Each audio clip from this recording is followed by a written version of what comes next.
the 7 essential things you need to become a music producer in 2024. It's pretty crazy, but we've never talked about gear on the channel before, and everyone loves gear, right? So whether you're just starting out and you've been wanting to try this music production thing for a while, but you don't really know exactly where to start from and what you need. Do I need programs? Do I need hardware? Do I really need to know how to play an instrument in 2024? Or whether you already are a producer, you know how it works, but you're wondering, where should I invest my money next? In a new computer? In new speakers? Either way, don't worry, I got you. You've probably spent countless hours searching on the internet what's the next move to become a professional music producer, and sometimes it can be confusing. There's a lot of information out there, so today we're gonna answer to all of that, and I'm gonna show you what you need to get there in the cheapest way possible. And I'm also gonna give you some higher end options if you have some money in your pocket. So number one, that's a priority. You're gonna need a computer. Laptop, desktop, Windows, Mac, it doesn't matter. It just doesn't. Each one of you probably has a computer already, and before you tell me, oh, but my computer is not good enough, let me stop you right there. It's good enough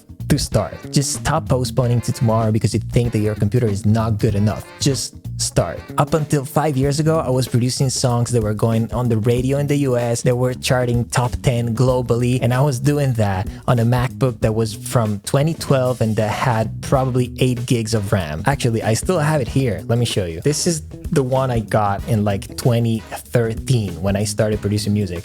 And when I got it, it had 8 gigs of RAM. And then I think I just upgraded it because this was still one of those MacBooks that you could just open and upgrade. And this lasted me like 6-7 years. I bought a new one in 2019. Up until 2019, this was the one that I was using, okay? So maybe yes, in 2013, this was actually a very good computer, but definitely not in 2019, okay? So yeah, you can do it. So talking about specs, as long as you have at least 8 gigs of RAM, that's gonna be probably fine. 16 is definitely better. And then the more you can get, the better, of course. But like, that's the minimum, I would say. Hard drive, at least 500 gigabytes, and you're good to go, especially in the beginning. There are 16-year-old kids making beats on Windows laptops from 10 years ago, and they're charting in the US. So don't worry about your computer. In terms of brands, I'm an Apple fanboy, so if you want to roast me in the comments, that's fine. I've used Windows for like 10 years, and when I switched to Mac,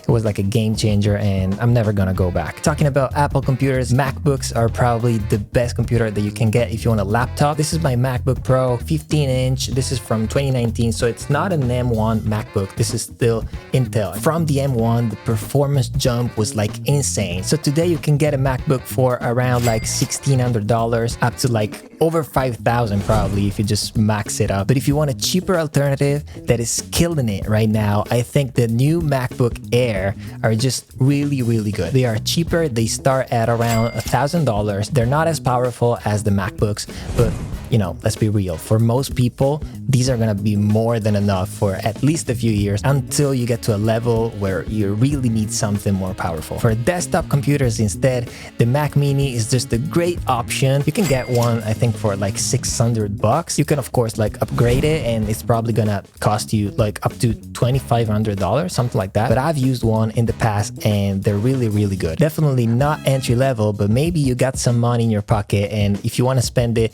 towards a computer, the Mac Studio is probably the best computer that you can get today. I have it right here in front of me, so I cannot show it to you because that's how I'm recording this video now. I think it was around $5,000, $5,300, something like that, and it's a lot of money for a computer, I know, but now I'm not planning on switching to a new computer for like at least 6-7 years. You know, that's what I expect this computer to do, and so far it's been just incredible. So it's 2024, you make music with computers, but where do you actually record this music? You record the music in a DAW, which stands for Digital Audio Workstation. There are plenty of these. I use Ableton Live, and I just upgraded to Ableton Live 12. This is how it looks, and I'm pretty sure that even if you're a beginner, you've seen this before. Ableton is my personal favorite. I think it's just an incredible DAW. It probably has a slightly slower learning curve than others, but once you really master how to use Ableton, you can do things that I don't know, like I would never be able to do the things that I do with Ableton on the other DAWs. Of course, each one has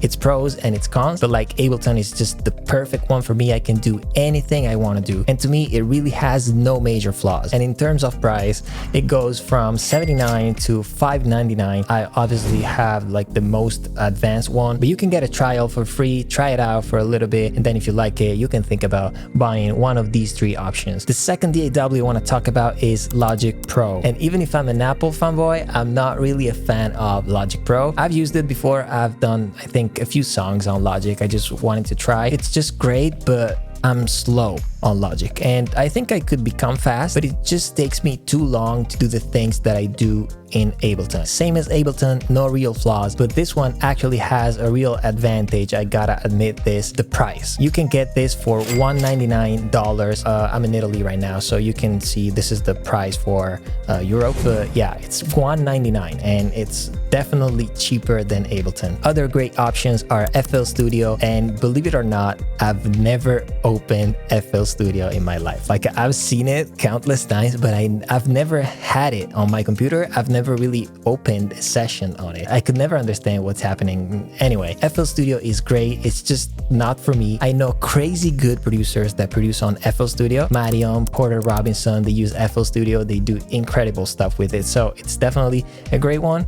Just not for me. Pro Tools, another one. I have it right here. And the reason I have it here is because Pro Tools is crazy good with audio. It does stuff with audio that is just a little bit easier to do compared to other softwares like Ableton, for example. So sometimes, especially if I'm recording final vocals for my song, I'm gonna go on Pro Tools, record the vocals on Pro Tools, edit the vocals on Pro Tools, and then go back to Ableton. And sometimes I also like to mix on Pro Tools. The real flaw to me is that Pro Tools is not great at MIDI. But you know, if you're one of those producers that just play real instruments, that like to record directly into a DAW, Pro Tools is probably for you. And then we have a bunch of less popular DAWs which are still very good, like Studio One, for example, Reason. I don't even know if Reason is still around, but anyway. But now even BandLab is becoming a thing. You know what I'm talking about? I've never tried it, but I think it's a DAW for your phone. And there are kids out there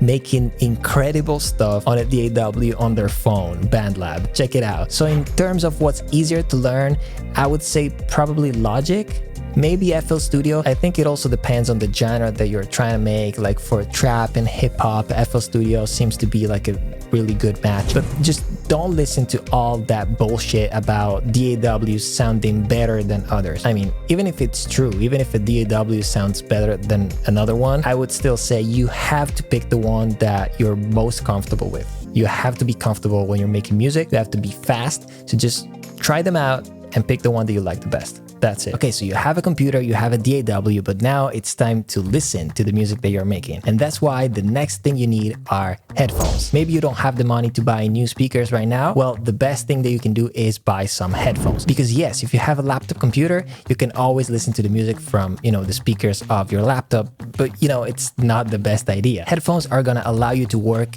anywhere. They're cheaper, and also they're always gonna sound the same. Whether I'm working in this room, whether I'm working in another room, whether I'm working on the plane, they're always gonna sound the same. You can't say the same for speakers, you know? If you put speakers in this room, they're definitely gonna sound different than in another room, which maybe is bigger or smaller. So this is gonna be one of the best investments that you can do, because headphones are gonna last unless, you know, you throw them. But I take very good care of my gear, so anything I buy lasts me for many years. And the cheapest option that I'm gonna recommend today are AKG K240. The reason why I'm suggesting these headphones is because these headphones are an industry standard, and they've been an industry standard since the 70s. If you have watched the Netflix documentary about when they recorded We Are the World, they were using these headphones back in the 70s. So these headphones have been an industry standard forever. I'm not saying that these are the best sounding headphones, but for only $73, you're gonna get headphones that are really reliable. Same goes for these Sony headphones. They've been around forever, around $85. But if you have a little bit more money to spend, these are a very good option. These are the Audio Technica I don't remember the name, ATH M50X. These headphones, you're gonna see them in a lot of studios around the world. So this is another reason to get these headphones. When you see headphones in countless studios around the world, that means that a lot of people are used to the sound of these headphones. So these are probably the best option under $150. But if you have a little bit more money to spend, these headphones, to me, are the best headphones that you can get under $200. And I'm talking about the Bayer Dynamic DT770 Pro. And the reason why I like these better than the Audio-Technica is that these, to me, are more balanced than the Audio-Technica. The Audio-Technica to me sound a little bit harsh, so sometimes singers like to sing with those headphones because, you know, they're very clear in the high end, but it's something that, you know, just hurts my ears a little bit. I just prefer these ones for singing and for producing. I use them all the time. I love them. They're very well balanced, and I have to say they translate pretty well. So if I'm producing on these headphones and then I listen from my speakers, or like I listen in my car, I would say they translate pretty well. So if you have a little bit more money to spend, these are the ones. And like I said, for the Audio-Technica, you're gonna see these in countless studios around the world. Okay, maybe you have headphones already and you're tired of just listening to your music in headphones. You wanna actually hear the music in a room. Well, it's time to talk about speakers. I just wanna talk briefly about some entry-level speakers, some, I would say, mid-level speakers, and very high-end speakers. So if you're just starting out, but you have a little bit of money to invest in speakers, I suggest that you get them. That you get some entry-level speakers just so you can compare, you know, what you're hearing in your headphones in the room, like how it sounds actually in the room. And one of the best options in terms of how they sound are Bluetooth speakers from iLoud. So I'm talking about these speakers right here, $249 for the pair, which is like really not much. I've actually worked with these a couple of times. Of course, like, they're not the best speakers in the world, but I think for this price, it's definitely difficult to get something that sounds better than these. And also, another pro that we have to talk about is that these speakers are Bluetooth, so they don't even need an audio interface. You know, you can just, you know, connect them with the Bluetooth to your computer and you're good to go. Because the other speakers that we're gonna talk about right now require an audio interface, which is gonna be our next piece of gear that we're gonna talk about later. Another great thing about these iLoud speakers is that they're very portable. You know, you can just put them in a backpack and go anywhere. But if we are not talking about Bluetooth speakers, another entry-level option that you have, a little bit pricier, it's the KRK Rocket 5. I'm suggesting the 5s because of multiple reasons. First, they're cheaper than the 8, and second, the 5s are probably better suited for smaller rooms. You know, unless you have a big room and unless that room is actually treated, I suggest that you go with the 5s. I know you want to hear that bass, and the 8 are probably going to be a little bit more fun than the 5 in the low end, but most likely what you're hearing is not the actual bass. It's like refractions of the bass in your room, because, you know, most likely your room is not going to be treated. $378 for the pair, which is definitely not bad. You're going to see these again in countless studios. They're not great sounding speakers, but, you know, once you start to know them, you're going to make great music with these. Another similar option that I would still put in entry-level speakers are these Yamaha HS5. So again, 5-inch woofer, not too big, $399 for the pair. The next step would be mid-level speakers. And when I say mid-level, I mean speakers that already sound great. I've worked with these speakers for the past 7 years. I just sold them to upgrade, but I've worked with these Adams A7 for the past 7 years. And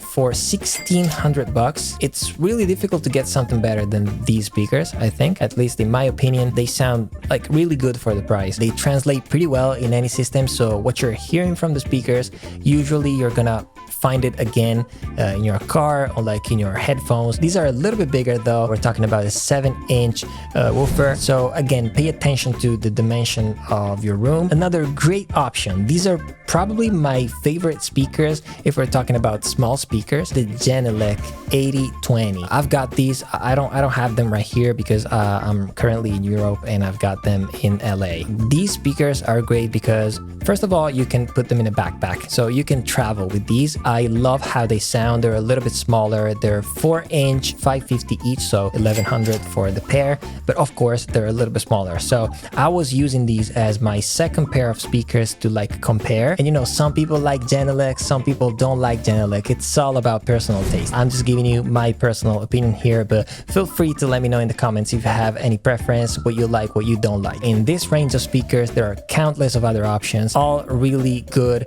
like Dynaudio, for example, and they sound really good. But I want to briefly talk about pro speakers, like higher end speakers, just so you know what we're talking about. Price range, here we're probably going from 5,000 to like 10,000 and over. So my speakers of choice right now are the Barefoot Footprint 01. Great speakers, possibly the best you can get for around $5,000. But if you're willing to spend more than that, between like 5 and 10,000, you can also get PMC speakers, ATC speakers. Those are like...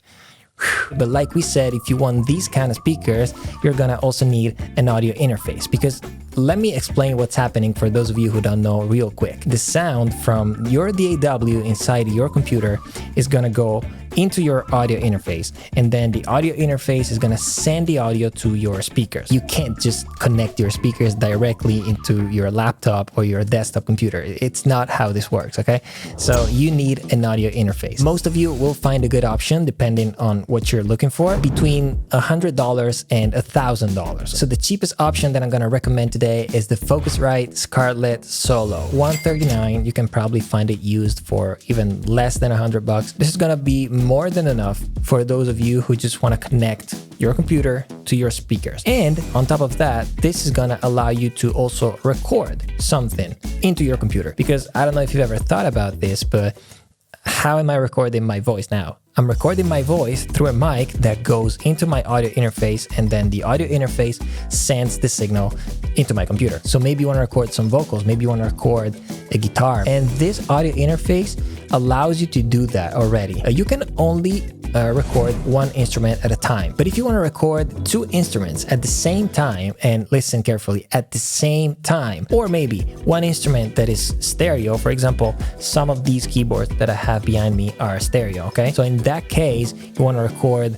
both the left signal and the right signal. In that case, you're going to need an audio interface like this one, which is the 2i2. And this is basically the only difference between the Solo and the 2. Another option, same price, is the Universal Audio, which is the same brand that I have right now. I don't have this one, I have a more advanced audio interface, but the same brand. So Universal Audio makes this one, the Volt 1. This is exactly the same as the Focusrite Solo. So again, one input, this one right here. And Universal Audio also has the Volt 2. Two inputs, same thing, two different brands doing the exact same thing. These were the entry-level options, but I have one, I would say mid-level, but this is already high-end actually. If you have a little bit more money to spend, this Apogee Duet. This is a great audio interface. Two inputs, $649. It starts to be, you know, a little bit of money. And this is the one that I had for many years before buying the one that I have right now that I'm going to show you in a second. This is already pro, you know. Apogee is just a great brand. They make great stuff. This is super portable, as you can see. It's like this big. If you have more money to spend and you really want to go for higher end audio interfaces, I suggest you go for the Universal Audio Apollo. And when I say Apollo, it's like a bunch of different audio interfaces. They go from like $1,000. This is the cheapest Apollo that you can find, which is the Twin X Duo, to like, I don't know, you can see 3,800 here. The cool thing about UAD though is that they also have some plugins, and the plugins are insanely good. Some of these plugins work on your computer only if you have a Universal Audio interface. So that's the first reason why I bought one of these. And the one that I have is this one right here, Twin X Quad. This is $1,500. But guys, most of you at this stage won't need this stuff, you know? You don't need it. You just don't need it. You can just get one of these, $140, and you're good, you know? Until you really need to upgrade, because maybe you need to record stuff like I do. Okay, the next thing you need, number 6, a MIDI keyboard. And maybe some of you are wondering why I put this at number 6 and not like a number 3. Well, you know what? In 2024, you can actually make music without using a MIDI keyboard. I like to use a MIDI keyboard because it's perfect in my workflow. I use it all the time, but I saw many people just, you know, playing notes with this keyboard, with this kind of keyboard, you know. You can do it. Anyway, if you want to record actual notes, either you draw them in, so like you draw them like this, you know, doing these kind of things, and then you build your chords, or you need a MIDI keyboard if you actually want to play them in. Another use case for a MIDI keyboard is also for playing drums. I play drums all the time on my MIDI keyboard. I like to play patterns here on the keyboard. So let's talk about some options here. If you're going for something super cheap, this is probably one of the best options that you have. 59 bucks. This is really cheap, you know. Of course, it's a mini keyboard. You can see that the keys are not the actual size of the keys of a piano, but this will work for most of you. You can definitely play, you know, you can play chords on this. You can play drums if you want to record like patterns and stuff like that. For 59 bucks, that's great. I have to take a flight in a few hours and I'm gonna bring this with me, you know. It's super easy to carry. This one is another option that you have, different brand, you know, M Audio. It's a brand that I really like for MIDI keyboards. 59 bucks, super portable. But if you want pads that you can actually play, you're gonna need to spend a little bit more money. We're talking about $99, but this has also some knobs, so you can map these knobs to your DAW. This, you know, this can be very useful. And then it all comes to the size of the keyboard that you need. The one that I have right here in front of me is 61 keys. It's an M Audio. This is a keyboard that they don't make anymore. It's called Code 61. One of the things that I like the most about this keyboard is that the keys feel pretty good, you know? They don't feel like a real piano, of course, but these are called semi-weighted keys. What this means is just that they try to like give you a similar feeling to the feeling that you would have by playing an actual piano. You know, it's definitely not the same thing, but this is definitely better than non-weighted keyboard. So this is the new model of the one that I have right here in front of me. I also have this one in LA. This is $299. I like 61 keys because I can see 5 octaves in front of me. But for most people, 49 keys is gonna work just fine, and you can, you know, probably save some money. However, if you really have some money to spend in a MIDI keyboard, this is probably the best you can get in terms of like feeling, and also you can control the plugins directly from the keyboard. You know, if you're into that stuff, this is from Native Instruments, $750. This is a lot of money for a MIDI keyboard, you know. And the last thing that you will probably need, but this is actually optional, is a microphone. And you know, there's a microphone that's gonna cost you $0. Can you believe it? This thing right here, your phone. Your phone has a great mic, especially if it's an iPhone, but you know, I think in 2024, any phone actually has a good microphone. You can record your vocals, your instruments. You have no idea how many pianos, how many guitars I've recorded directly into my phone and then airdropped the file and just put it straight into Ableton. For real. Okay, so let me tell you a story real quick about this iPhone microphone. So I go into a session with this great songwriter, singer, just a few months ago, and she tells me this story about a song of her about to come out on a pretty big label. And she sent like a very rough demo to this label, and the vocals of that demo, she just recorded the vocals with her iPhone. She just put her headphones on and she was singing in her phone, you know, and then she sent it to the label and they were like, okay, we're ready to release it. And she was like, what? She actually wanted to record proper vocals, you know? But they were like, no, are you kidding me? It's sounding great. Like, we want this version. We want to put out this version right here. And so that's the version that is out right now. It's unbelievable. But guys, believe it, because it's true. This is just to tell you that you don't need to spend crazy money on a microphone. You have your phone, use that. Anyway, if I haven't changed your mind and you still want to buy a microphone, you can buy a very cheap microphone that sounds pretty good for only $99. And I'm talking about this guy right here. Again, super portable. You can put it in any backpack. And I'm talking about the Shure SM57. You know, this is a dynamic mic. And this one, again, is one of those mics that anyone is so used to listening to. This is one of the mics that Michael Jackson was singing into, together with this one right here. So yeah, travel size, indestructible, sounds good, $99. I mean, just get it. But maybe you're ready to spend a little bit more money on a mic? Well, then you should get this one right here. This is the Shure SM7B, another legendary microphone. The sound that you are hearing of my voice, this is just the microphone, you know? It sounds just great. not only for podcasts and stuff like that, but also for singing. This is also great if you go like into, you know, studio sessions, because this is a dynamic mic. When I say dynamic mics, what I mean is that they're not as sensitive as a condenser mic. So these are great for studio sessions for that reason, because you can just have some people sitting on the couch, you know, you can just keep your speakers on, you can play the music, and if someone wants to sing, this is not gonna pick up the sound of the room, or maybe it's just gonna pick up a little bit of it, you know, but not much. So you can definitely afford to record some vocals with dynamic mics, even if sound is coming out of your speakers. And I would say this first one is an entry-level mic. This probably starts to be like a mid-level microphone. Like I really like this one, but again, if you have a little more money to spend, you can go for a condenser mic. Differently from dynamic mics, are gonna pick up everything. Like they're super sensitive. Even if there's someone in another room sneezing, this one is gonna pick it up.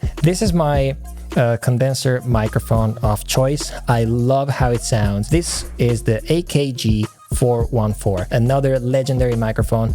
Super portable, it's not heavy, so if I'm traveling, I like to take this with me. This is the microphone that Bruno Mars is using, Coldplay are using this one, Chris Martin from Coldplay. So for $1,500, it's difficult to beat this one. There are a few other options from Neumann in the same price range, but this is the one that I like the most. Of course, it's personal taste, it depends on the voice that you have, but you know, I recommend this one. If you want to do another step, especially in price, this is another great option, the Neumann U87. I have one of these, but it's currently being used, so I cannot show it to you. This is just an insanely good microphone, $3,300. So yeah, we're talking a lot of money here. And this is one of the best microphones that you can get under $4,000. And if you really want to go for crazy stuff, this is probably the best microphone out there, almost $11,000. The Sony C800G, it's the microphone that a lot of singers are using, like Justin Bieber, just to say one. It's just, you know, very, very expensive. Another great option in the same price range is the Telefunken 251, which is this one right here, actually $12,000. Yeah, one day I'll get one of these two. Yeah, one day I'll get one of these two, and then I'm gonna end up recording on my iPhone.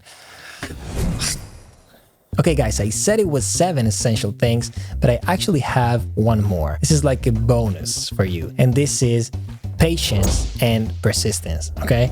Because this can be a very, very tough job, can be a very tough industry. You have to put in the work, and then you have to be patient, you have to be persistent. And actually, guys, let me know in the comments if you would like me to talk more about the industry, you know, the business, how it works, how to find some contacts, how to make connections, you know, all of these things. Let me know in the comments what would you like to know, and if you'd like to see a video about this. All right, guys, we got to the end. I hope you enjoyed the video. It was so much fun for me to talk about gear for the first time on the channel. And I also want to know from you guys what you think of the gear that I recommended, if you have any personal favorite. Also, one day I would like to actually do a proper studio tour, you know, to show you all of the things in the studio, what I use, what I don't use, the things that I have and then I don't use. Now, we recently crossed 10,000 subscribers. I'm so excited about it. I can't thank you enough for that. But if you still haven't subscribed to the channel, I don't know what you're waiting for. We've been building a great community here, also on the Discord. So yeah, just make sure to subscribe to the channel or you're gonna be missing out. Don't forget to drop a like on the video, and guys, I'll see you on the next one.